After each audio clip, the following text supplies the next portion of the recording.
Yeah, good afternoon. My name is Paul Schulz. I'm a retired fire captain with the City of Palo Alto Fire Department.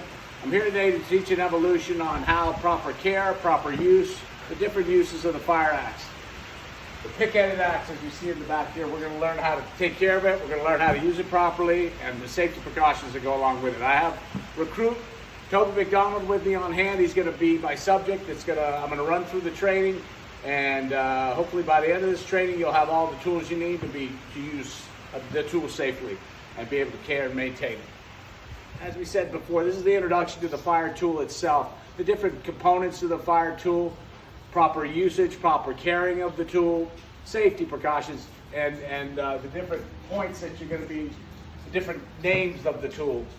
And so the biggest thing for you guys as recruits is to know where the tool is on the fire engine, because you're going to be getting this at a time of high stress. And so you're going to want to be able to know exactly what it is and how to take it off. We've got these little keepers here that allow you to take the tool out safely. And as we take it off, we make sure that we carry it in the proper manner. So this is how you carry a tool correctly. This is the way to carry the tool, right? So as you walk forward, someone says, and when you give it to someone, you give it to them in this manufacturer, and they take it and they say, we have the axe properly. Yes. I have the axe. All right. Some of the common uses of the axe are as follows. We have a pick-ended axe, and this can be used to slam into a lock to make sure we get the cylinder lock out of. It can be used to clear the edge of a window that we've just broken. And then you have the cutting edge. Obviously, we're going to use that on the roof or inside a house, cutting sheetrock. And we always want to cut with the top portion of the blade. We'll go over that in the swinging portion of the class. But so then you can also use the top part of the axe head as a striking tool. So you're going to strike that into a door, into a lock, through a door. There's a million uses that you can do. You can pry with it as well. You can put this down and pry with it as well. Okay, now in this portion of the class, we're going to be talking about the safety precautions that you'll always want to take when using a fire axe. It's the most versatile tool in the fire department. It can also be one of the most dangerous tools. So you have to be very careful the way you use it. When you do, you'll always have your proper PPE. So we use gloves, we use a helmet, we use our gear, our bunker gear. So I'm going to go over the proper swinging technique that you use when swinging an axe. So as you always want to wear your gloves when handling an axe.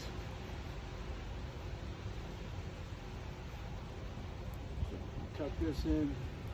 Again, you don't want things hanging down like this, because if so, it could get in the way of your swing and possibly make you have an accident. So as you address the material that you're going to cut, what I like to do is I call it the upside down axe. Now a lot of people you'll see that aren't comfortable with an axe, they'll take it in, they'll swing like this. Now I never want to say never, but you'll get so much more momentum and inertia in the cutting ability if you, as you raise the axe up and you drive it down, you slide your hand and it comes over and you cut with the top portion of the axe. Let me show you.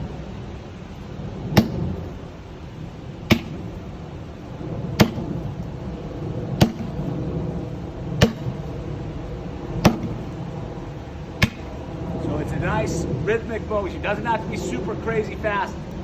And as you see, you can even get to the part where you're doing it one-handed. You never want to do that for practice sake, because it's all about, it's like swinging a baseball. It's about your wrist curling coming over as you slide your hand down. And then.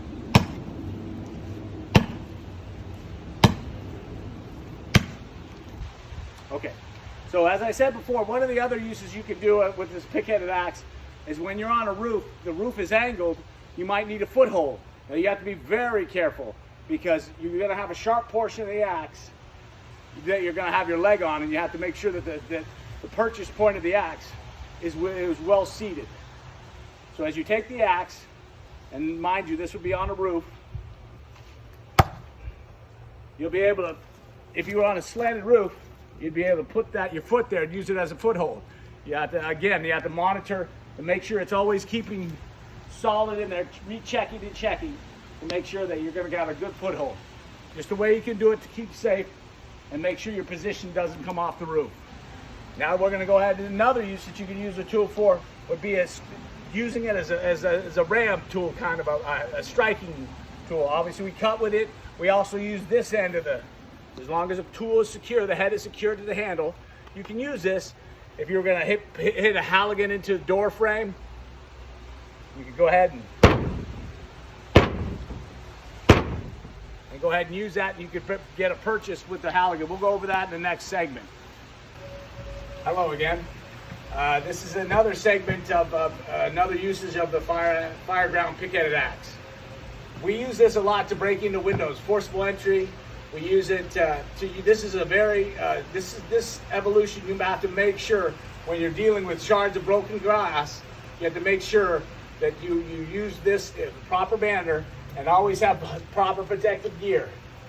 Now when you go to break the window with the axe, you do not want the axe in this position, because what can happen is you can break the window, and that shards of glass could theoretically come down and catch your hand. So you always, once you break the window and then clear the window, you want to make sure that you're in this downward positioning all the time. So you break, clear, clear, clear, and clear. You can use, this looks like a very fancy truck, but we won't, so we're just using it for demonstration. I promise I won't touch the truck with it. But we're gonna go ahead and we're gonna, you could always use this to get into a car window as well. As you want to use the pick-headed axe because it uses a centralized force that really gains a nice, because it's harder to break these windows unless you have a nice centralized force power that will break the window. So you go into the corner and hit it. And that's about as close to that truck as I'm gonna get. In this segment, we're gonna be talking about another use of the fire axe is where we could strike out this cylinder lock. And again, we just come back and strike, boom, strike, strike, and then we can go, hopefully we'll knock that right through. Just another use that you can use with the pick-headed axe. The pick-headed axe is such a versatile tool that you're able to do so many uses, and as you get more comfortable using the pick-headed axe, you'll find out its uses vary as many as the day is long. So you can go ahead and you can use this to gain a purchase. You see, all it takes sometimes is that little gap, and then your partner can come in with his own axe, and you can pry a door open like that. Once you get put stress to the locking mechanism, you'll be able to go ahead.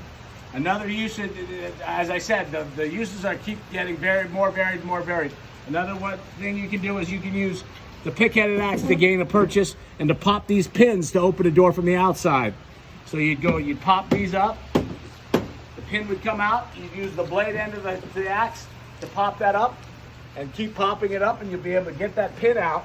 And then as you get all three of these pins out, you go ahead, you'd be able to take your axe, using it safely, and gain a purchase and go ahead and open the door from the outside in. Just another way you can safely gain entrance to a house. Okay, now we're going to go over, we've done all the uses of the tools, and there's more uses obviously you could go over. It really becomes, as much as your brain will start to thinking about this job, you'll get to know the uses go on and on for the fire axe. It's the most versatile tool in the fire department. So, now we're going to go over care and maintenance, which is just as important as using the axe, because the axe is only as good as it is if it's in service. And when maintaining an axe, it's always good to make sure, if I didn't go over this in the beginning other segment, to make sure we wash it thoroughly after every use, to make sure that it's clean, there's no debris. So you just blow it off I like to use a blower, blow it off, then take a damp rag and clean it off, make sure the blade is clean. So we have to make sure before we work on an axe, it's the safest to do when applied in a vise. So we go ahead, we tighten it down in a vise. Once it's secured, we go ahead and make sure we visually look at the axe, make sure that there's for a fiberglass handle, we make sure there's no cracks, no visible splinters. We run our hand up and down to make sure there's no burrs that could get to our hands when we're going to have, this one seems secure, we make sure it's secure to the handle. Make sure that's good. This one seems in good working order. If this were a wood handle, the things that we'd want to do with it, we'd sand it lightly, very lightly, and then we put a nice linseed oil on it, and to make sure whatever the manufacturers or the department regs say to do it, but it's some sort of clear stain, or, you know, we use linseed oil in the fire department. Now, as far as the axe head goes, there's a couple of different trains of thought. Some people say you need to keep the axe sharp, sharp, sharp, make it a better cutting tool. Other people don't like it that sharp because it sometimes can dig too far in. I tend to lean on the sharp end of things. Okay, so now we're going to get to the sharpening of the axe head. We make sure it's secure. We make sure we sand it if it was a wood handle. This is a little bit of a broad, so we go at about this degrees and we run it. And again, you're always wearing your gloves to make sure that you don't get any burrs in your hand. And you just run the length of the head, the axe blade head, to make sure that it just comes with a nice sharp thing. And you take it outside, you practice a little bit, make sure it's cutting. And I used to like to take a little tape, just for safety reasons. I put a little white tape along the blade. That way that before you use it, it'll always bury off when you make your first couple swings. But as you're carrying it, it's a lot less, you're a lot less likely to get cut. Well, and that's the care and maintenance of the fire axe. Again, when you're walking, you always want to have the axe in this position, like we said in the previous segment. We walk up, proper stowing of the tool. Just like when we took it out, we want to make sure it's secure back on the fire apparatus. We come here, we lock it in. We use these locks because we don't let anything just travel throughout the fire apparatus. We recheck it. It's secured. Now I'm going to go over, in the fire service, gaining entry to a house is the first order of business when we get on scene to a working fire. So we have to gain entry, and we use this, what's called married fire axe and Halligan tool. I'm going to show you quickly how that works. So you have a Halligan tool, which is used for very versatile tool as well, and a flat-headed axe. So we take the band off.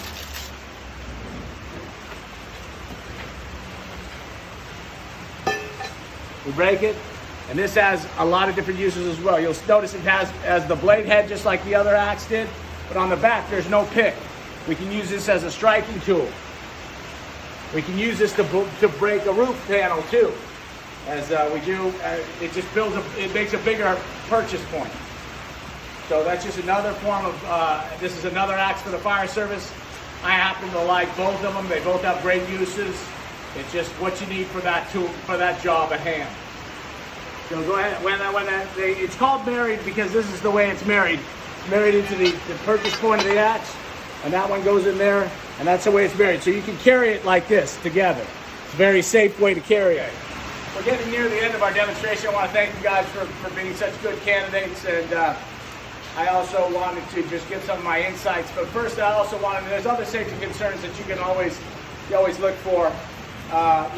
Before you swing an axe, you always want to say, swinging a tool, so that the people around you will know that you're swinging an axe, because they could be right behind you in the chaos of a fire department evolution, or whether it be training or actual on scene, so people can get hurt. So swinging an axe, and you have to make sure you're loud, and so that's when you swing the axe. Now, that my other last kind of parting thoughts are this. It's a very versatile tool, and you'll always use it. And as an instructor, I will never get angry at anybody. It's not my style to get angry at anybody anyway. But I might get a little frustrated if you make a mistake, because being in the fire department, you're going to make mistakes, and we make them in training. And when you make them in training, what I don't want you to see is going, oh my gosh. No, you just want to go, okay, that happened. Let's fix it. Let's do something different. You're never out of the fight. You always go to the next part of the there's always an answer to why this didn't work and why something else will. That's why training is so important. So I want to thank you for your time. You've been great candidates, and we'll see you next time.